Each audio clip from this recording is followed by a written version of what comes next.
¡Hey, ven acá!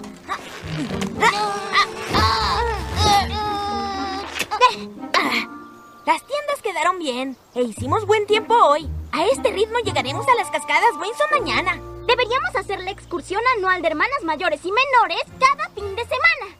Entonces no sería anual. Si fuera cada fin de semana, tal vez no sería especial. Pero mientras más lo hacemos, más mejoramos acampando.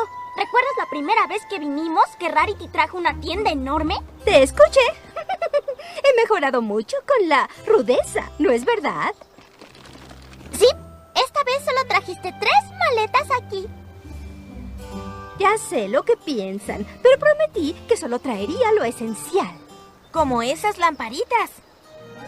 Pues claro, ¿qué es la vida si no puedes hacerla hermosa?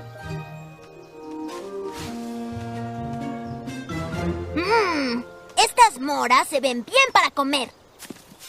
¡No! Según mi libro, son demasiado venenosas.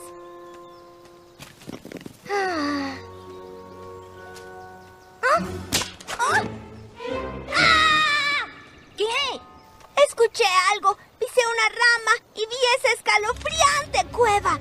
Creo que aún me asusta un poco estar aquí, aún después de la última excursión. Descuida, nena. Tienes a una hermana mayor esta vez. ¡Se ve increíble!